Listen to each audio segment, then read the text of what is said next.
हाय दोस्तों, आपका एक बार फिर से हार्दिक इंग्लिश सब में वेलकम। आइए हम आज बिंदु स्टार्ट करते हैं प्रीपोजिशन। आज हम बिंदु स्टार्ट करते हैं प्रीपोजिशन, मतलब प्री प्लस पोजीशन अर्थात पूर्व और स्थिति। अर्थात पूर्व की स्थिति एक वाक्य जिसमें नाउन या प्रोनाउन एक वाक्य जिसमें एक नाउन और प्रोनाउन का उसी वाक्य में दूसरे नाउन या प्रोनाउन दूसरे एक वाक्य में एक नाउन या प्रोनाउन के साथ दूसरा नाउन या प्रोनाउन मौजूद हो, मतलब एक नाउन प्रोनाउन अपने वाक्य में दूसरे नाउन और प्रोनाउन के साथ जो संबंध प्रकट करता है उसे हम प्रीपोजिशन कहते हैं। और प्री मतलब पूर्व, स्थिति मतलब स्थिति, मतलब प्री मतलब पूर्व, पोजिशन मतलब स्थिति।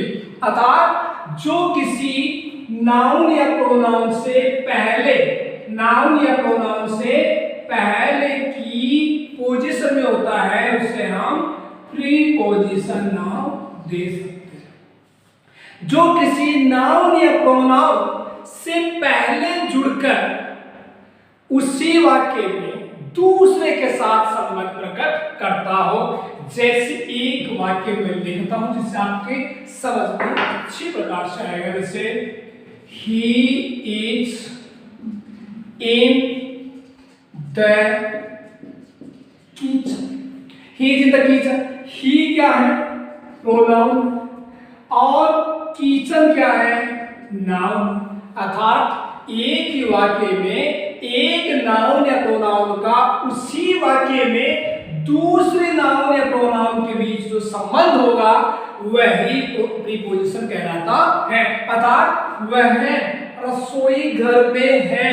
अगर आप यहां इन नहीं लगाते हो क्योंकि ये हो गया नाउन, ये नाउन है और इससे पहले ये इन है, तो मतलब इस प्रोनाउन और इस नाउन का संबंध ये प्रीपोजिशन इन बता रहा है। ये प्रीपोजिशन इन बता रहा है। अगर आप इसको हटा दो, अगर आप इसको यहाँ रिमूव कर देते हो, इसको आप यहाँ से रिमूव कर देते हो, तब आप इसका मीनिंग निकालेंगे तो होगा ही इज द किचन, वह रसोई घर है। अब आप ये बताओ, इसका मीनिंगलेस हो गया है, मीनिंगफुल नहीं, मीनिंगलेस हो गया, अर्थ का अनर्थ हो गया है और आपके सामने इसका कोई सेंस नहीं निकला। ये एक बकवास सेंटेंस आपके सामने बनकर रही है जिसका कोई मतलब नहीं, जो असंभव है, जो हो नहीं सकता। अब आप सोच सकते हैं कि एक वाक्य में प्रीपोजिशन का क्या महत्व है, समझ में आया होगा। अब आपके सामने एक एग्जांपल मैं ऐड कर देता हूं। आपके सामने मैं इन और इनटू, ये दो प्रीपोजिशन है, इनमें थोड़ा कॉम्प्रोमाइज कर देता हूं। जैसे इनका प्रयोग कोई भी परिवेश होता है, कोई भी ऐसा स्थान होता है जिसके अंदर कोई भी व्यक्ति वस्तु इस तरह अवस्था में मौजूद हो, विदाउट मोमेंट हो, स्टैच्यू की स्थिति में हो, इस तरह अवस्था में हो। जबकि इनटू में क्या होता है?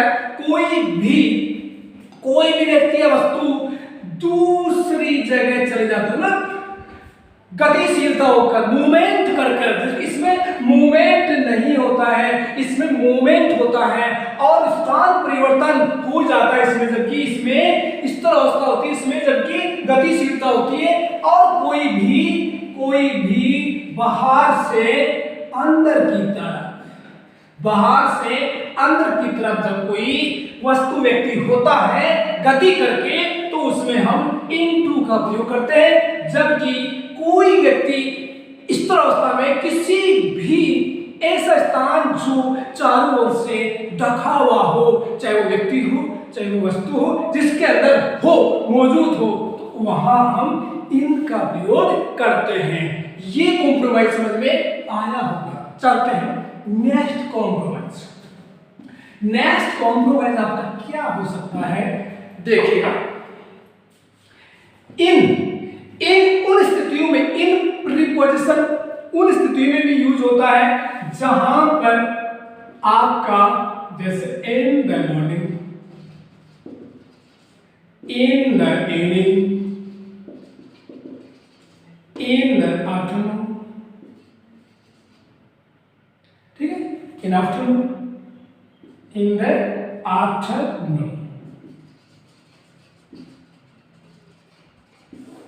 लेकिन इनके साथ अगर in the morning, in the evening, in the afternoon, इनके पहले अगर यहां देखो आपका इनके साथ प्रीपोजिशन का यूज होगा। मॉर्निंग, इवनिंग, आफ्टरनून के साथ हमेशा प्रीपोजिशन का प्रयोग हुआ।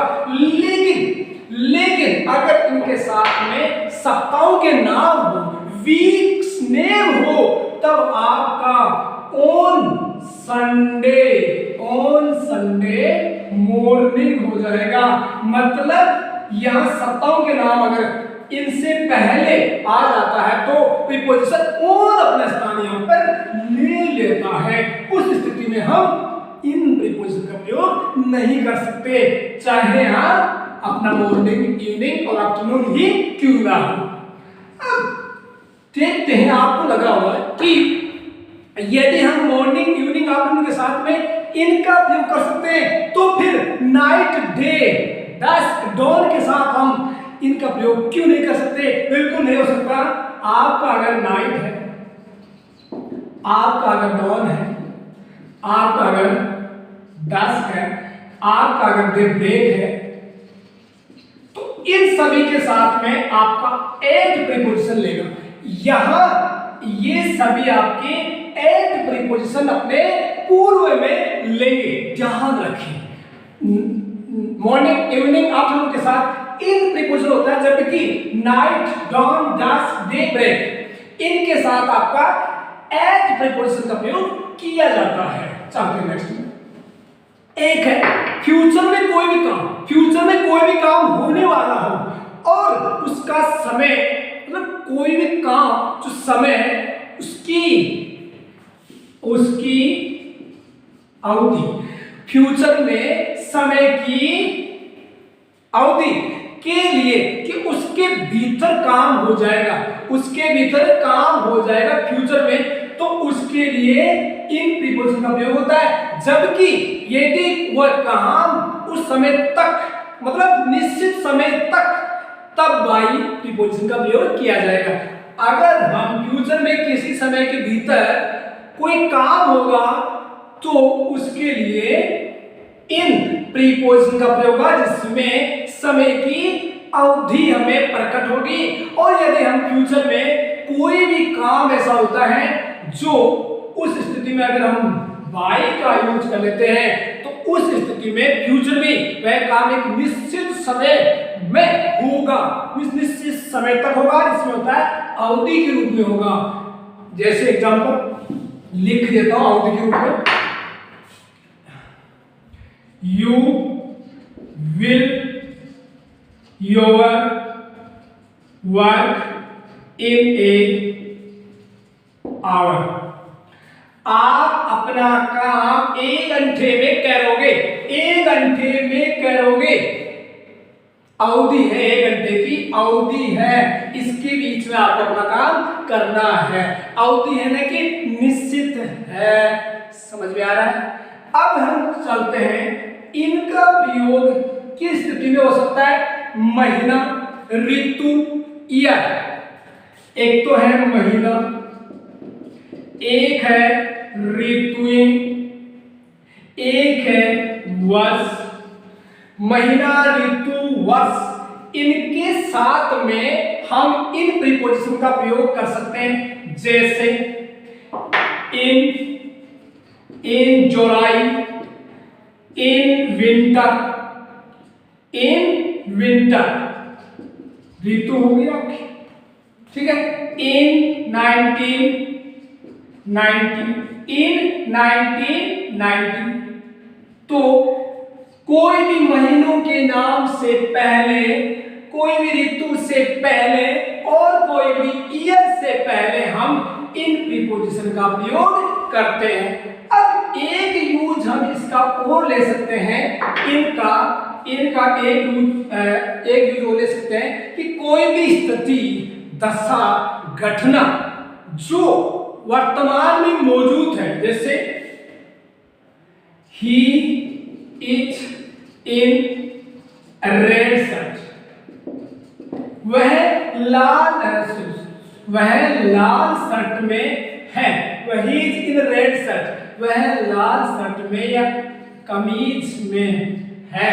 मतलब ये उसकी स्थिति हुई, उसकी पहचान हुई कि वह कैसी स्थिति में है, हमें मालूम नहीं है। तो ही इज इन रेड, क्योंकि अगर हम वही बात आती है, अगर हम यहाँ इन प्रीपोजिशन हटा दें तो वह लाल शर्ट है। ये तो पूरा मात्रा अलग हो गया, पूरा इंग्लिश हो गया, तो इसका इंपॉर्टेंस आपको पता हो गया। अब हम इनके रूप का आपको लगभग मालूम हो गया कि इनकी कौन कौन स्थिति में हम प्रयोग कर सकते हैं इन प्रीपोजिशन का। इनटू का हम एक यूज तो हो गया गतिशीलता के रूप में, एक यूज हम ले सकते हैं कि कोई भी परिवर्तन होता है, कोई भी परिवर्तन होता है किसी भी दशा में या कोई भी घटना में परिवर्तन होता है, रूप चेंज होता है, उसके लिए हम इनटू का प्रयोग कर सकते हैं। जैसे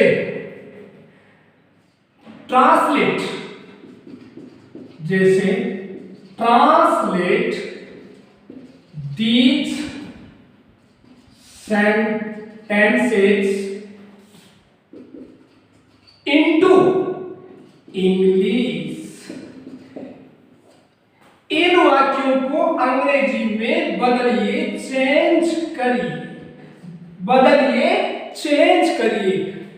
तो दूसरा रूप, ये वाक्य आपके हिंदी में है, संस्कृत में है, किसी भी लैंग्वेज में हो सकते हैं, इनको आपको इंग्लिश में चेंज करना, मतलब रूप परिवर्तन करना है इनटू के लिए।